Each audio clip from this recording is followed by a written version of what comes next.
cooking spot YouTube channel එකෙන් ඔන්න අපි අද අලුත් රෙසිපි එකක් අරන් ආවා. ඔයාලා අපේ කලින් රෙසිපි බලලා නැත්නම් ගිහින් බලන්න. හොඳයි නම් කමෙන්ට් එකකුත් දාන්න. එහෙනම් අපි බලමු අපි අද මොනවද හදන්න යන්නේ කියලා. අපි අද හදන්න යන්නේ කඩල තෙම්පරාදුවක්. අපි එහෙනම් බලමු මොනවද ඕන වෙන්නේ කියලා. මුලින්ම අපිට ඕන වෙනවා කඩල, ඊළඟට පොල් තෙල්, ඊළඟට soy sauce, ලුණු, තක්කාලි sauce, මිරිස්, කෑලි මිරිස්, ඒ වගේම වේලපු මිරිස් ටිකක් අරන් තියෙනවා, කරපිංචා, අබ, කෝනිස්සෝ, ඒ වගේම ලුණු අරන් තියෙනවා. අපිට කඩල එක තඹ ගන්න වතුර අවශ්‍ය වෙනවා. ඊළඟට ඉඟුරු සුදු ලුණු ටිකක් මේ විදිහට තලලා අරන් තියෙනවා. ඒ ටික තමයි අපිට ඕන වෙන්නේ. අපි මුලින්ම කඩල ටික තඹ ගමු. මේ විදිහට භාජනයකට වතුර එකතු කරලා කඩල ටික තඹ ගන්න තමයි තියෙන්නේ. මම මේක පැය 10ක් වගේ පෙඟෙන්න තියලා තිබ්බා.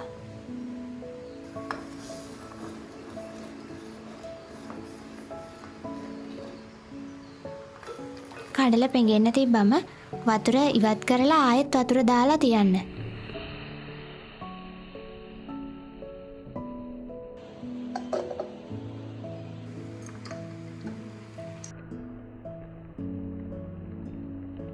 දැන් නම් කඩල ටික සාමාන්‍ය ප්‍රමාණයට තැම්බිලා තියෙන්නේ. අපි එහෙනම් කඩල තෙම්පරාදුව හදාගමු.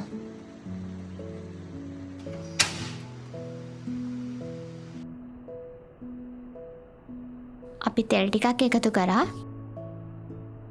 මුලින්ම මේකට මේ විදිහට අබ ටික එකතු කරගත්තා. අබ ඇටි ටික හොඳට පුපුරගෙන එද්දී අපි කෝනිස්ස ටික එකතු කරනවා. ඒ වගේම ලුණු, දැන් මේ ටික හොඳින් කලවම් කරගන්නවා. මේ වෙලාවේ අපි කරපිංචා ටිකකුත් එකතු කරා.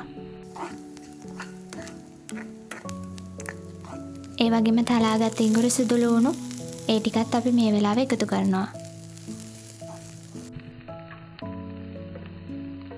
ඔයාලට වේලිච්ච මිරිස් තියනවා නම් එකතු කරගන්න. නැත්තම් කෑලි මිරිස් උනත් ගන්න පුළුවන්. මේ වෙලාවේ මිරිස් කුරු ටිකකුත් අපි එකතු කරනවා. තක්කාලි සෝසුත් අවශ්‍යම නැහැ. ඔයාලා ළඟ තියනවා නම් එකතු කරගන්න.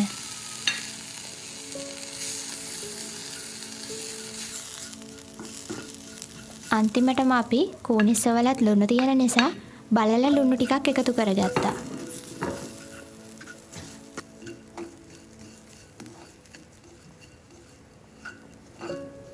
soy sauce උත් ඔයාලා කැමති නම් එකතු කරගන්න පුළුවන්.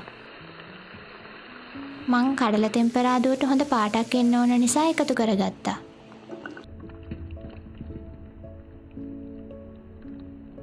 දැන් අපේ කඩල ටිකත් එකතු කරලා මේ ටික හොඳින් කලවම් කරගන්නවා. ඔයාලට මේ කඩල තෙම්පරාදුව පාටි එකකට වගේ ඉක්මනින් හදාගන්න පුළුවන්.